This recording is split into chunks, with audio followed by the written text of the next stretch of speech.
अस्सलामुअलैकुम, good morning, welcome to सुबह की सोच। आप सबको कहेंगे खुश आमदीद और उम्मीद करते हैं कि आप सबकी सुबह का आगाज़ हो चुका होगा। और आज की सुबह का आगाज़ हम एक अच्छी बात से भी करेंगे क्योंकि आप सबको मुबारक भी हो। आज रबीउल अव्वल भी है, फर्स्ट रबीउल अव्वल है, तीसरा इस्लामिक महीना भी है और इस महीने में आपने ज़्यादा से ज़्यादा खैरात करनी है, एहतियात करनी है, दुआएं करनी हैं, रहमतें बरकतें समेटनी हैं। हमें भी अपनी ख़ास दुआओं में याद रखना है और सीरत नबी पर आपने चलना है। अपने बच्चों को ज़्यादा से ज़्यादा इस हवाले से तालीम देनी है। मुझे कहते हैं गज़ल अशरफ, मुझे कहते हैं हसनैन लियाकत। अगर 12 रबीउल अव्वल की बात की जाए तो ये महीना मुसलमानों के लिए बहुत ही अहमियत का हामिल है क्योंकि नबी अलैहिस्सलातु वस्सलाम की आमद हुई इस महीने में। और 12 रबीउल अव्वल को हम वो दिन मनाते हैं जिस वक्त वजह वजूद कायनात नबी अकरम सल्लल्लाहु अलैहि वसल्लम इस कायनात में आए और वो ना होती तो शायद ये कायनात भी ना होती। एग्जैक्टली, बिल्कुल, और ये निज़ाम भी ना होता। ख़वातीन व हज़रात, 12 रबीउल अव्वल के हवाले से बातचीत हम करते रहेंगे जुमे वाले दिन भी और इस हवाले से खुसूसी सेगमेंट भी करेंगे। सबसे पहले अपनी सोशल स्टोरीज़ की जानिब बढ़ते हैं। भारत की जानिब से दरियाई सतलज के बाद दरियाई रावी में भी पानी छोड़ दिया गया है और डिप्टी कमिश्नर के मुताबिक दरियाई रावी में कोट नैना के मकाम पर पानी का बहाव 79,800 क्यूसिक रिकॉर्ड किया गया। डिप्टी कमिश्नर ने बताया कि नाला ओज में जलाला के मुकाम पर पानी का बहाव 48,500 क्यूसिक, जबकि जस्टर के मकाम पर पानी का बहाव 73,926 क्यूसिक रिकॉर्ड किया गया। डिप्टी कमिश्नर के मुताबिक नाला बसंतर में पानी का बहाव 1800 और नाला बई में 1656 क्यूसिक रिकॉर्ड किया गया। तर्जुमान फ्लड फॉरकास्टिंग डिवीजन ने बताया कि हड गंडा सिंह वाला में पानी की सतह 21.30 फीट बुलंद हो गई। मजीद इजाफा इसमें जारी है और हड गंडा सिंह वाला पर भारत से 1,41,755 क्यूसिक फीट पानी पाकिस्तान में दाखिल हुआ। इसी के अलावा अगर हेड सलमानकी की बात की जाए तो उस मकाम पर दरमियाने दर्जे का सैलाब है और हेड सलमानकी के मकाम पर पानी की आमद 94,143 क्यूसिक और ज़ेरी बहाव 87,529 क्यूसिक रिकॉर्ड किया गया। ख्याल रहे कि भारत ने 24 घंटों में पाकिस्तान से दूसरा राब्ता करके दरियाई सतलज में सैलाब की पेशगी इत्तला भी दी। बिल्कुल, आपने दुरुस्त फरमाया। अभी हालिया कशीदगी के बाद हसनैन ये दूसरी दफ़ा राब्ता है भारत का पाकिस्तान से। लेकिन इसमें मसला अब ये है कि भारत इंडस वाटर कमीशन के तहत जो है वो नहीं बता रहा, इतला नहीं दे रहा, बल्कि सफारती ज़राए के ज़रिए दे रहा है, जो कि गलत है। भारत की ये जिम्मेदारी है कि वो इंडस वाटर कमीशन के तहत ये इतलात दे। और इससे पहले भी आपको याद होगा, कल भी हम इस हवाले से पहली स्टोरी ही हमारी ये थे जिसमें हम डिस्कस कर रहे थे कि भारत ने इससे पहले ये भी कहा था, सिंतास मुआहदे को मुअत्तल करने का भी ऐलान किया था, जिससे अभी दफ्तर खारजा की जानिब से भी बयान सामने आया है जिसमें वो ये वाज़े तौर पर कह रहे हैं कि ये बैनुल-अक़वामी खिलाफ वर्जी है जो कि भारत कर रहा है, उसूलों की खिलाफ वर्जी। अब जाहिर है जिस तरह से ये पानी छोड़ रहा है इससे शदीद तुग़यानी का भी खतरा हो जाएगा। फिर जिस तरह से आपने जिन जिन दरियाओं के जिन जिन मकामात का जिक्र किया, फिर ज़ाहिर डायरेक्टली हिट होंगे उससे सियालकोट, कसूर, वो वाले एरियाज़ जिसमें नारोवाल भी आता है, तो ये तमाम तर इलाके मुतासर हो सकते हैं। आपको हम इसलिए अलर्ट कर रहे हैं कि घरों से आपने उस तरह से नहीं निकलना क्योंकि आपने कराची की सूरत हाल देखी, डिफरेंट सिटीज़ की सूरत हाल देखी, जो कुछ जिस तरह से तबाही हुई है। लेकिन भारत अपने ओछे हथकंडे इस्तेमाल करने से कभी भी बाज नहीं आया। अभी भी वो कोई ना कहीं पर जाकर सियासत कर रहा है। बिल्कुल ठीक है, आगे बढ़ते हैं और अब पंजाब के साथ आपको लिए चलती हूँ। पंजाब में सरकारी दौरे के दौरान फूलों के बुके, जिसे हम गुलदस्ते भी कहते रहते हैं, जो पेश किए जाते हैं, तहाइफ वगैरह, उस पर पाबंदी लगा दी गई है। और ज़रा ये बता रहे हैं कि सेक्रेटरी एजुकेशन ने तमाम अजला के CCOs एजुकेशन को मुरासला भी जारी कर दिया है और मुरासले में कहा गया है कि सेक्रेटरी एजुकेशन के मुख्तलिफ दौरों के दौरान स्कूल इंतज़ामिया की जानिब से फूलों के बुके और दीगर मेहमान नवाजी के लिए जितने भी अखराजात किए जाते हैं उनका बेजा इस्तेमाल देखा गया है, उसको बंद कर दिया जाए। और मुरासले में तहाइफ के अखराजात स्कूलों और तलबा की फलाह व बहबूद के लिए वक्फ करने की हिदायत दी गई है। और सेक्रेटरी एजुकेशन ने इस हवाले से साथ ही साथ ये भी कह दिया कि सादगी अपनाई जाए और सादगी में खूबसूरती और सरकारी दौरों पर फूल तहाइफ पेश नहीं किए जाएँ।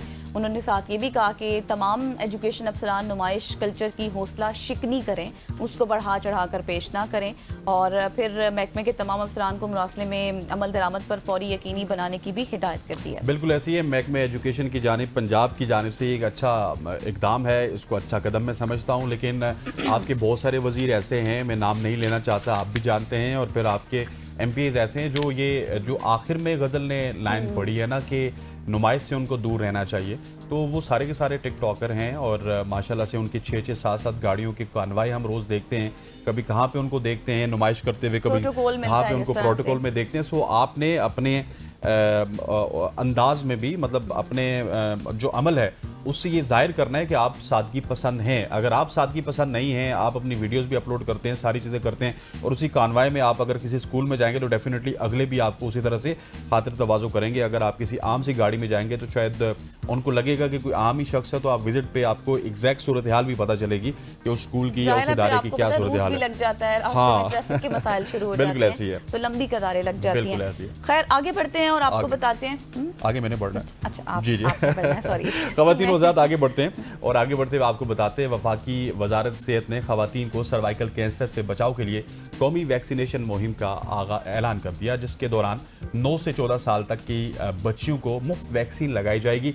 वजारत सेहत के मुताबिक सर्वाइकल कैंसर से बचाव की कौमी वैक्सीनेशन मुहिम पंजाब, सिंध, आज़ाद कश्मीर और इस्लामाबाद में 15 सितंबर से 27 सितंबर तक जारी रहेगी। एलामी के मुताबिक इस्लामाबाद के मुख्तलिफ स्कूल्स में 1,46,000 लड़कियों को वैक्सीन लगाने का हदफ मुकर्रर किया गया है। इसके अलावा स्कूल्स, मदारिस, इलाकों के मखसूस वैक्सीनेशन सेंटर्स और सेहत के जो मराकज़ हैं वहाँ पे भी वैक्सीन की फराहमी का इंतज़ाम किया जाएगा। इस 12 रोज़ा मुहिम के दौरान वैक्सीन पीर से हफ्ता सुबह 9 बजे से शाम 4 बजे तक फराहम की जाएगी। ज़िले हेल्थ ऑफिसर राशिदा बतूल ने कहा है कि सर्वाइकल ख़वातीन में एक खामोश कैंसर है, बर वक्त तशखीस ना होने की वजह से ये मर्ज जानलेवा बन जाता है। पहले मरहले में मुहिम का आगाज़ सिंध, इस्लामाबाद, पंजाब और आज़ाद कश्मीर में होगा। उन्होंने बताया कि दूसरे मरहले में इसको खैबर पख्तूनख्वा और दीगर अजला में इस मुहिम का आगाज़ किया जाएगा। जबकि अगर इसके तीसरे मरहले की बात की जाए तो उसमें गिलगित बल्तिस्तान में HPV वैक्सीनेशन लगाई जाएगी। सो आपने ये डेट्स नोट कर लेनी है और ये वैक्सीनेशन ज़रूरी लगवानी है। एग्जैक्टली और सर्वाइकल कैंसर जाहिर है अब पूरे पाकिस्तान में तेज़ी से फैल रहा है। पहले ये आप ये कहें कि एज का अंदाज़ा लगाएं तो 40 to 50 एज की जो ख़वातीन थी उनमें ज़्यादा होता था, लेकिन अब हम देख रहे हैं कि बच्चियां जो कि जिनकी एज रेशो आपने बताई है 9 से 14-15 साल की बच्चियां, उनमें भी ये तेज़ी से फैल रहा है। शादीशुदा जो नए जोड़े होते हैं उनमें भी फैल रहा है और इसमें सबसे ख़तरनाक ये चीज़ है कि आपके यूट्रस का जो माउथ होता है उसको बिल्कुल ये खा जाता है, जिसकी वजह से बहुत से मसाइल आगे चलकर पैदा हो जाते हैं। और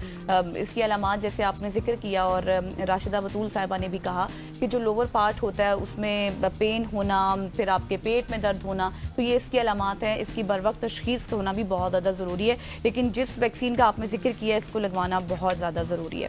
आगे बढ़ते हैं और एक चौंका देने वाला वाकया है जिसको आप सुनकर हैरान हो जाएंगे, जिसने पूरे स्पेन को भी हैरान कर दिया है। एक शख्स ने सिर्फ मायोनीज ना मिलने पर कैफे को आग लगा दी। यानी इमेजिन कि मायोनीज नहीं मिला और पूरे कैफे को जला दिया। ये हमसे भी पागल है भाई, हमारे मतलब बिल्कुल। वाकया स्पेन के कस्बे में पेश आया है। एक फेमस कैफे था बहुत वहाँ पर, जहाँ 50 साला एक शख्स ने अपने बेटे के हमरा वहाँ पर आया और 2 सैंडविच उसने ऑर्डर किए। वेटर ने जब सैंडविच पेश किए तो उस शख्स ने मायोनीज़ के बारे में दरियाफ्त किया कि वो कहाँ है।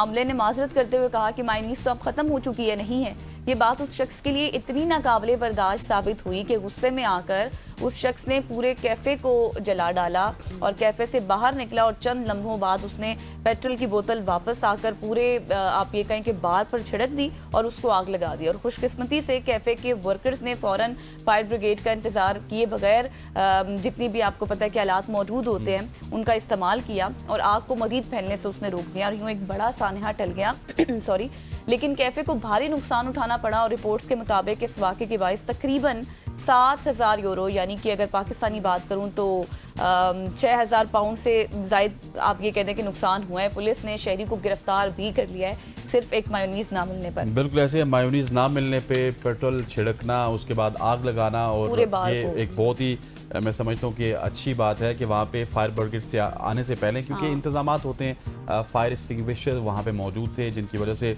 आग इतनी ज़्यादा फैल नहीं सकी। लेकिन ये जो अदम बर्दाश्त का कल्चर है ये सिर्फ हमारे पाकिस्तान में नहीं है, बल्कि आप इसको जिस तरह इन्होंने स्पेन से बताया तो ये यूरोप से रिपोर्ट हो रहा है, ये वेस्टर्न वर्ल्ड से रिपोर्ट हो रहा है। तो आहिस्ता आहिस्ता ये जो अदम बर्दाश्त का कल्चर है शायद मोबाइल की वजह से या फिर किसी और वजह से हम बहुत ज़्यादा हमारे माशरे में ये सर कर चुका है। ख़वातीन वज़ारत आगे बढ़ते हुए आपको बताते हैं मोटरवेज़ के हवाले से।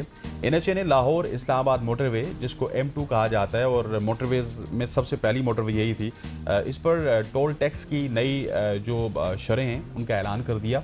26 अगस्त 2025 से ये नाफिज होंगी और 25 अगस्त 2026 तक ये बरकरार रहेंगे। सरकारी नोटिफिकेशन के मुताबिक नई शहरों में कार, जीप और टैक्सी, जिसको क्लास 1 का दर्जा दिया गया, इनसे अब 1330 रुपये इनका टोल टैक्स मुकर्रर किया गया, जो फ़ी किलोमीटर 3.72 रुपये बनती है। वैगन की बात की जाए जो कि क्लास 2 में आती है, तो उससे टोल टैक्स 2240 रुपये 6.24 रुपये फ़ी किलोमीटर के हिसाब से वसूल किया जाएगा। जबकि अगर बसेस की बात कीजिए तो बसेस से 3130 रुपये यानी कि 8.73 रुपये फ़ी किलोमीटर के लिए जाएंगे।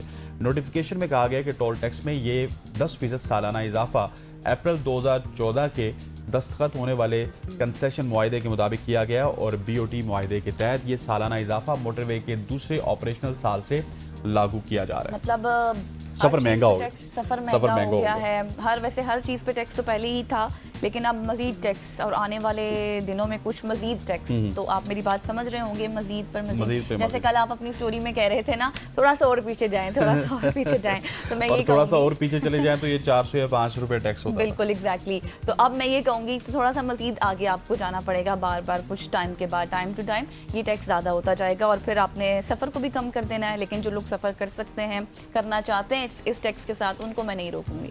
आगे बढ़ते हैं, वज़ीर-ए-आज़म लैपटॉप स्कीम के हवाले से बात करते हैं, जिसका फ़ेज़ 2 शुरू हो चुका है और फ़ेज़ 2 के लैपटॉप लापता होने का इंकशाफ भी हो चुका है। साथ ही पब्लिक अकाउंट्स कमेटी की ज़िले कमेटी का इजलास हुआ और इजलास में ऑडिट हुकाम ने इंकशाफ किया कि रिकॉर्ड से पता चला है कि 1011 लैपटॉप चोरी या लापता हुए हैं। 784 लैपटॉप रिकवरी कर लिए गए हैं, उनकी रिकवरी हो चुकी है और 227 लैपटॉप ताहाल लापता हैं। और ऑडिट हुकाम के मुताबिक 12 मिलियन मालियत का नुकसान हुआ और जिम्मेदारों के खिलाफ कार्रवाई अभी तक नहीं की गई है। HEC हुकाम ने इजलास के शुरका को ब्रीफिंग दी कि 179 लैपटॉप के डाटा का मसला था, अब 143 का रह गया है। सिर्फ कराची और government Sadiq college women university Bahawalpur का मामला रह गया है और कमेटी ने हिदायत की है कि 1 महीने में लैपटॉप जमा नहीं कराते तो उनसे रिकवरी की जाएगी। ये अब देखते हैं कि कमेटी की जो खबर है इसके ऊपर एक्शन होगा नहीं होगा, ये जो डिस्कशन है।